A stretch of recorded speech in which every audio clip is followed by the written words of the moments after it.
Students, chapter 2 acids bases and salts में अब हम पढ़ते हैं बेकिंग सोडा।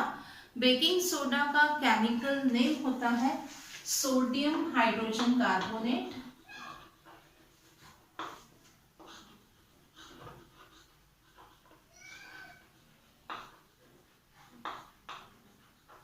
और इसका फॉर्मूला होता है NaHCO3। सोडियम हाइड्रोजन कार्बोनेट का कॉमनली यूज हम लोग किचन में या बेकरी में करते हैं। घर में जब पकोड़े बनाए जाते हैं उनको क्रिस्पी बनाने के लिए हम यूज करते हैं बेकिंग सोडा का। तो किचन में और बेकरी में मेनली इसका यूज होता है। बेकरी में हम बेकिंग पाउडर के फॉर्म में इसका यूज करते हैं। तो बेकिंग पाउडर जो है वो बेकिंग सोडा से डिफरेंट होता है। बेकिंग पाउडर को बेकिंग सोडा से ही बनाया जाता है, पर वो कैसे बनाते हैं हम इसके यूजेस में देखेंगे। अब हम देखते हैं कि यहाँ पर ये जो बेकिंग सोडा है इसका प्रोडक्शन कैसे होता है, इसे कैसे बनाया जाता है। तो हम लोगों ने पढ़ा था कि जो ब्राइन सॉल्यूशन होता है, ब्राइन सॉल्यूशन क्या था कि जब हम सोडियम क्लोराइड यानी कि जो हमारा कॉमन सॉल्ट रहता है उसको वाटर में मिक्स कर देते हैं तो वो बन जाता है हमारा ब्राइन सॉल्यूशन। तो जो अमोनिकल ब्राइन सॉल्यूशन है, अमोनिकल ब्राइन सॉल्यूशन से मतलब है कि उस ब्राइन सॉल्यूशन में हम किसे मिक्स कर देंगे, अमोनिया को मिक्स कर देंगे। जब इस अमोनिकल ब्राइन सॉल्यूशन में कार्बन डाइऑक्साइड गैस को पास कराया जाता है तो फॉर्मेशन होता है बेकिंग सोडा का। इसमें हम देखेंगे हमारे पास में NaCl सोडियम क्लोराइड, इसमें अगर हमने वाटर मिक्स कर दिया तो ये एक्वा सोडियम क्लोराइड का जो सॉल्यूशन है वो क्या बन गया, हमारा ब्राइन सॉल्यूशन बना। इसमें जब हम अमोनिया को मिक्स कर देंगे तो ये हमारा बन गया अमोनिकल ब्राइन सॉल्यूशन। और जब इसमें कार्बन डाइऑक्साइड गैस को पास कराया जाता है तो फॉर्मेशन होता है किसका, अमोनियम क्लोराइड का, NH4Cl का फॉर्मेशन होता है। और साथ में यहाँ पर फॉर्मेशन होता है NaHCO3 का। ये होता है हमारा बेकिंग सोडा, या जिसको हम क्या बोलते हैं, सोडियम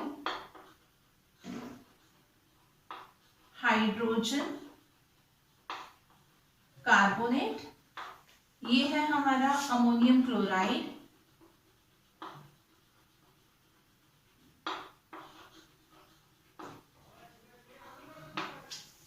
तो क्या हो रहा है यहाँ पर, जो हमारा ब्राइन सॉल्यूशन है मींस सोडियम क्लोराइड को जब हमने वाटर में मिक्स कर दिया बन गया ब्राइन सॉल्यूशन। इसमें अमोनिया और कार्बन डाइऑक्साइड के रिएक्शन से फॉर्मेशन हो रहा है किसका, अमोनियम क्लोराइड का और सोडियम हाइड्रोजन कार्बोनेट का। और यही है हमारा बेकिंग सोडा। इसकी प्रॉपर्टीज हम देखते हैं। जो बेकिंग सोडा होता है वो वाइट होता है और क्रिस्टलाइन मटेरियल होता है। वाटर के अंदर ये होता है सॉल्युबल। और इसका अगर हम एक्शन देखें, हीट का एक्शन इस पर देखें, तो जब हम सोडियम हाइड्रोजन कार्बोनेट को गर्म करते हैं, इसको हीट देते हैं, तो वहां पर फॉर्मेशन होता है सोडियम कार्बोनेट का, कार्बन डाइऑक्साइड गैस का और वाटर का। तो इस रिएक्शन को हम यहाँ पर देखते हैं कि किस तरह से फॉर्मेशन होता है इन प्रोडक्ट्स का। यहाँ पर हमारे पास में है सोडियम हाइड्रोजन कार्बोनेट या बेकिंग सोडा। इसको हमने क्या किया, हीट किया, और हीट करने पर हमें क्या मिला, सोडियम कार्बोनेट Na2CO3। साथ में फॉर्मेशन हुआ यहाँ पर किसका, कार्बन डाइऑक्साइड गैस का और वाटर का। तो ये हमको क्या मिला यहाँ पर, ये है हमारा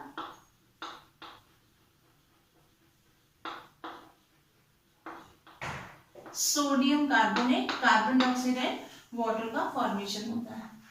इसमें जो प्रोड्यूस होने वाली कार्बन डाइऑक्साइड गैस होती है वही हमारे जो फूड मटेरियल्स होते हैं इसको फ्लफी और स्पॉन्जी बनाती है। अगर हम केक बनाते हैं तो हम उसमें बेकिंग पाउडर का यूज करते हैं, तो वहां पर भी क्या होता है, जब हम उसको हीट करते हैं तो फॉर्मेशन होता है कार्बन डाइऑक्साइड गैस का। ये कार्बन डाइऑक्साइड गैस जब बाहर निकलती है तो जो केक रहता है उसको फ्लफी बना देती है या इसको स्पॉन्जी बना देती है। इसके बाद में हम इसके यूजर्स देखते हैं। जो बेकिंग सोडा है वो बेसिक नेचर का होता है, माइल्ड बेसिक नेचर का होता है। अब हम इसके यूजर्स देखते हैं। बेकिंग सोडा जो होता है वो माइल्ड बेसिक नेचर का होता है, इसीलिए इसका यूज किया जाता है एंटासिड्स बनाने में। एंटासिड्स क्या होते हैं, जो एसिडिटी के इफेक्ट को खत्म करते हैं, उसको हम बोलते हैं एंटासिड्स। ये यूज हो रहा है किसे, मेडिसिन में। कौन सी मेडिसिन में? ऐसी मेडिसिन जो एसिडिटी को रिमूव करने के लिए यूज की जाती हैं। इसके अलावा हम देखेंगे कि इसका यूज जो होता है वो बेकिंग पाउडर बनाने में किया जाता है। बेकिंग पाउडर क्या होता है? जब हम बेकिंग सोडा के अंदर माइल्ड एसिड्स, कौन से एसिड्स? जो ऑर्गेनिक एसिड या जिन एसिड्स को हम खा सकते हैं, जैसे हमारा टार्ट्रिक एसिड है या हमारा सिट्रिक एसिड है, जो हमें खाने की चीजों में मिलते हैं, अगर हम उसको बेकिंग सोडा के साथ में मिक्स कर देते हैं तो फॉर्मेशन होता है किसका? बेकिंग पाउडर का।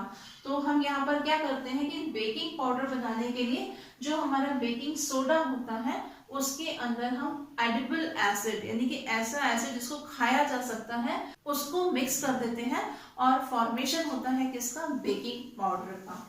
इसके अलावा इसका यूज जो होता है वो फायर एक्सटिंग्विशर्स में होता है। अब हम पढ़ते हैं वॉशिंग सोडा। वॉशिंग सोडा का केमिकल नेम होता है sodium carbonate,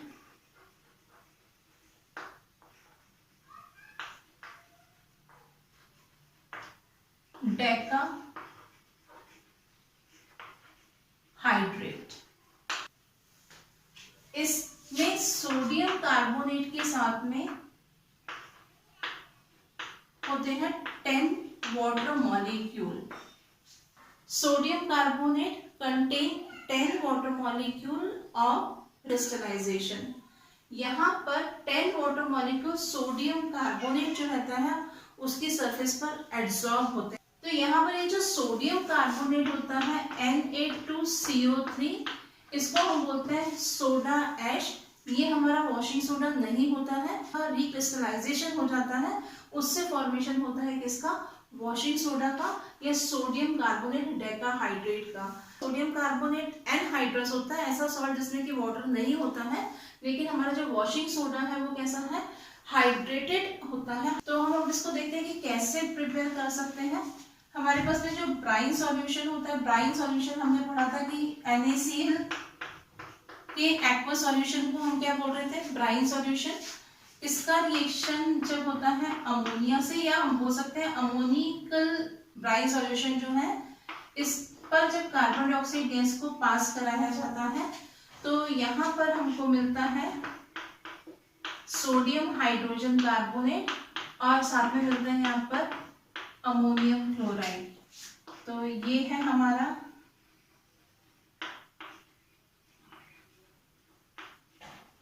sodium hydrogen carbonate, ये होता है हमारा अमोनियम क्लोराइड,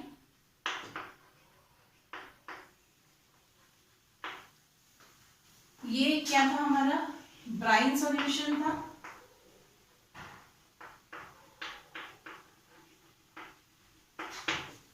ये है हमारा अमोनिया और इस पर क्या पास कराया जा रहा है? कार्बन डाइऑक्साइड गैस को। तो यहाँ पर जो ब्राइन सॉल्यूशन है, अमोनिकल ब्राइन सॉल्यूशन जो है, इस पर कार्बन डाइऑक्साइड गैस को जब हम पास करा रहे थे तो किसका फॉर्मेशन हो रहा है? सोडियम हाइड्रोजन कार्बोनेट का। इसी को भी हमने पढ़ा था, क्या था? ये हमारा बेकिंग सोडा था। अब यहाँ पर ये जो सोडियम हाइड्रोजन कार्बोनेट बनता है, इसको हम क्या करते हैं? हीट करते हैं। तो यहाँ पर हमारा है सोडियम हाइड्रोजन कार्बोनेट, इसको हमने क्या किया? हीट किया।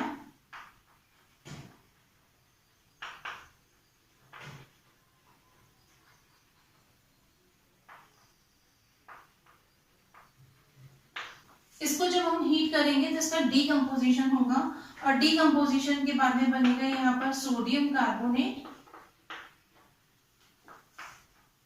फॉर्मेशन होगा साथ में कार्बन डाइऑक्साइड गैस का और फॉर्मेशन होता है यहाँ पर वाटर मॉलिक्यूल का। तो यहाँ पर हमको क्या मिला? ये सोडियम कार्बोनेट। जब इस सोडियम कार्बोनेट को वाटर में मिक्स किया जाता है तो यहाँ पर ये जो वाटर मॉलिक्यूल है ये इसकी सरफेस पर क्या होंगे? एब्जॉर्ब हो जाएंगे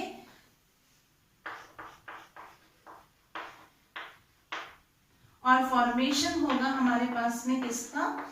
वॉशिंग सोडा का।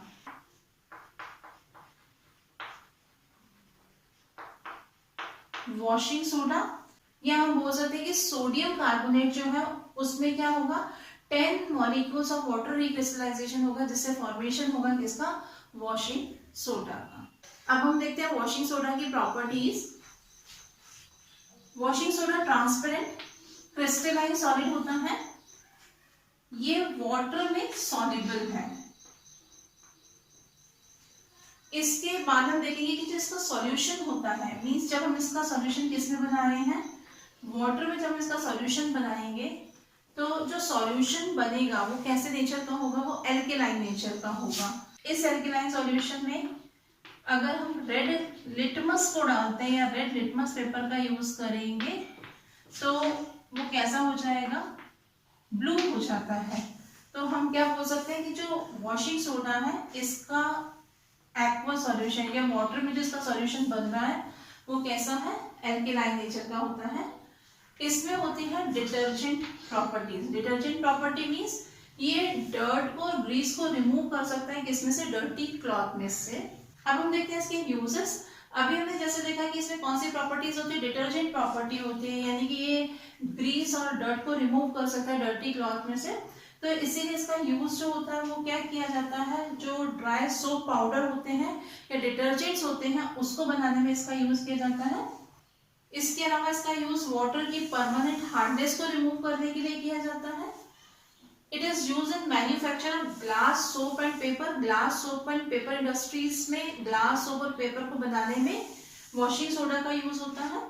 और साथ में इसका यूज जो होता है कुछ सोडियम कंपाउंड जैसे कि बोरेक्स जो रहता है उसको बनाने में इसका यूज किया जाता है। अब हम पढ़ते हैं वाटर ऑफ क्रिस्टलाइजेशन। क्या होता है वाटर ऑफ क्रिस्टलाइजेशन, हमने पढ़ा था कि कुछ सॉल्ट जो होते हैं वो एनहाइड्रस होते हैं। एनहाइड्रस मींस जिसमें वाटर मॉलिक्यूल नहीं होता है, पर कुछ सॉल्ट ऐसे होते हैं जिनकी सरफेस पर वाटर मॉलिक्यूल एब्जॉर्ब रहते हैं, तो उसे हम बोलते हैं हाइड्रेटेड सॉल्ट। तो यहाँ पर हम बोल सकते हैं water molecule which form part of the structure of a crystal are called water of crystallization. तो वाटर मॉलिक्यूल क्या होगा, किसी सॉल्ट के क्रिस्टल का पार्ट बन जाएगा, उसे हम क्या बोलेंगे, वाटर ऑफ क्रिस्टलाइजेशन बोलेंगे। ऐसे जो सॉल्ट है वो कैसे हैं, हाइड्रेटेड सॉल्ट होते हैं। इसमें हम देखेंगे कि किसी भी सॉल्ट का जो फॉर्मूला यूनिट होता है या वन फॉर्मूला यूनिट के साथ में फिक्स्ड मॉलिक्यूल होते हैं वाटर ऑफ क्रिस्टलाइजेशन के। फर्स्ट एग्जांपल हम देखते हैं कॉपर सल्फेट का। कॉपर सल्फेट एनहाइड्रस फॉर्म में है। जब इसके साथ में fixed molecule of water of crystallization होगा, मींस यहाँ पर 5 वाटर मॉलिक्यूल है, तो ये होगा हमारा हाइड्रेटेड कॉपर सल्फेट। और इसको हम बोलते हैं कॉपर सल्फेट पेंट्राहाइड्रेट, क्योंकि यहाँ पर 5 वाटर मॉलिक्यूल है। सेकेंड एग्जांपल हम देखेंगे सोडियम कार्बोनेट। सोडियम कार्बोनेट ये एनहाइड्रस होता है।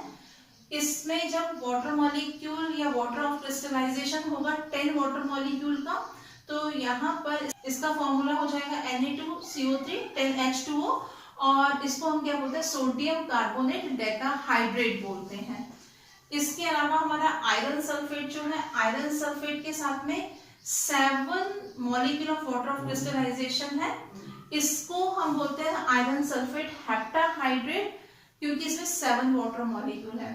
इसके अलावा हम देखेंगे कि जो वाटर ऑफ क्रिस्टलाइजेशन होता है इसकी वजह से कुछ सॉल्ट जो होते हैं उनके कलर चेंज हो जाते हैं। जैसे कॉपर सल्फेट अगर हम देखेंगे तो जो एनहाइड्रस कॉपर सल्फेट होता है वो व्हाइट कलर का होता है, पर जब इसमें वाटर ऑफ क्रिस्टलाइजेशन होता है तो इसका कलर जो होता है वो कैसा हो जाता है, ब्लू हो जाता है।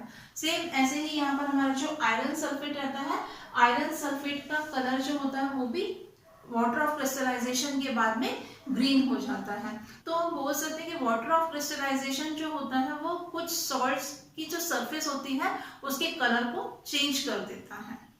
तो अब हम देखते हैं एक्टिविटी 2.15 को, जो आपकी एनसीईआरटी की बुक में दी हुई है। इसमें हम देखेंगे कि हाइड्रेटेड सॉल्ट को हीट करने पर क्या चेंजेस होते हैं। To know if the crystals of salts are really dry, let's perform a quick experiment. All we would need for this experiment is a burner, a test tube, and a test tube holder. We would also need a few crystals of copper sulfate. Before we begin our experiment, could you tell me the color of the crystals? Yes, it's blue. The crystals look dry, don't they? But are they really dry? Let's find out. Now let's add these crystals in this dry test tube and heat it. What do you notice after some time? You notice that the color of the crystals turn grayish white. And did you observe the water droplets on the test tube? Why does this happen? It's because when copper sulfate is heated, it loses its water molecules. And that's why it turns grayish white in color. When it's dry, it's referred to as anhydrous copper sulfate. And what do you think will happen when we add water to it again? After adding water to anhydrous copper sulfate, it becomes blue again. The chemical formula for hydrated copper sulfate is CuSO4.5H2O. Yes, there are 5 water molecules you can see. This water is called the water of crystallization. Water of crystallization is the fixed number of water molecules present in one formula unit of a salt. So we can say that 5 water molecules are present in one formula unit of copper sulfate. And when heated, it loses its water molecules. Another example is that of ferrous sulfate. It has a green color due to the presence of 7 water molecules in it. So though the crystals look dry, they aren't really dry. Another salt which possesses water of crystallization is gypsum. It's a hydrated salt of calcium and its chemical formula is CaSO4.2H2O. What is it used for? अभी हमने इस activity में देखा कि जो हमारे पास में hydrated copper sulphate था उसका कलर कैसा था, ब्लू था, पर जब हमने उसको हीट किया तो उसका कलर कैसा हो गया, वाइट हो गया था। तो वाटर ऑफ क्रिस्टलाइजेशन की वजह से कॉपर सल्फेट का कलर कैसा हो रहा था, ब्लू कलर हो रहा था। और यही अभी हमने पढ़ा था कि वाटर ऑफ क्रिस्टलाइजेशन की वजह से कुछ सॉल्ट्स ऐसे होते हैं जिनकी सरफेस कैसी हो जाती है, कलर्ड हो जाती है। अब हम पढ़ते हैं इस चैप्टर का लास्ट टॉपिक और वो है हमारा प्लास्टर ऑफ पेरिस। इसका केमिकल नेम होता है कैल्शियम सल्फेट हेमीहाइड्रेट। इससे बनाया जाता है जिप्सम से, जो कि एक हार्ड मटेरियल होता है। तो यहाँ पर जो प्लास्टर ऑफ पेरिस है इसका फॉर्मेशन कैसे होता है, इसका प्रिपरेशन कैसे होता है। जो जिप्सम रहता है, जिप्सम होता है हमारा CaSO4.2H2O। ये कैल्शियम सल्फेट डाइहाइड्रेट होता है। इसको जब हीट किया जाता है, हीट हम करते हैं यहाँ पर 100 डिग्री सेल्सियस पर, या हम इसको बोल सकते हैं 373 केल्विन पर। जब हम इसे हीट करते हैं तो फॉर्मेशन होता है किसका, प्लास्टर ऑफ पेरिस का, और साथ में फॉर्मेशन होता है वाटर मॉलिक्यूल का। तो ये है हमारा क्या, जिप्सम, और ये है हमारा प्लास्टर ऑफ पेरिस। अभी हमने ये जो प्लास्टर ऑफ पेरिस देखा, इसका फॉर्मूला है कैल्शियम सल्फेट हेमीहाइड्रेट। तो यहाँ पर जो हाफ वाटर मॉलिक्यूल जो है as a water of crystallization के, ये पॉसिबल होता है। एक्चुअली होता क्या है कि कैल्शियम सल्फेट के 2 फॉर्मूला यूनिट जो रहते हैं वो 1 वाटर मॉलिक्यूल के साथ में क्रिस्टलाइजेशन करते हैं। मीन्स यहाँ पर 2 कैल्शियम सल्फेट का 1 वाटर मॉलिक्यूल के साथ में क्या होता है, वाटर ऑफ क्रिस्टलाइजेशन। तो हम प्लास्टर ऑफ पेरिस का फॉर्मूला जो है ये भी लिख सकते हैं 2CaSO4.1H2O।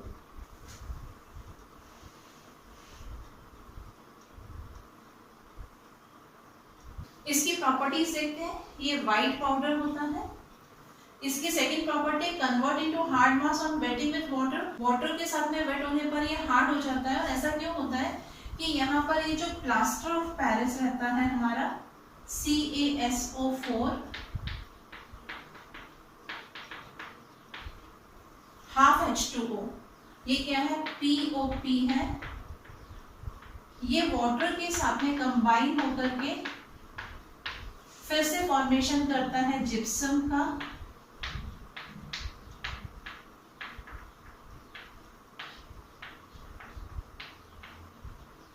और ये जो जिप्सम होता है वो कैसा होता है, हार्ड मटेरियल होता है। इसीलिए जब ये वाटर की प्रेजेंस में या मॉइस्चर की वजह से गीला हो जाता है तो कैसा हो जाता है, हार्ड हो जाता है, क्योंकि वहां पर किसका फॉर्मेशन हो रहा है, जिप्सम का फॉर्मेशन हो रहा है। इसीलिए जो पीओपी रहता है या प्लास्टर ऑफ पेरिस जो है उसे पॉलिथीन बैग के अंदर बहुत अच्छी तरीके से पैक किया जाता है। अब हम इसके यूजेस देखते हैं। इसका यूज हॉस्पिटल्स में किया जाता है।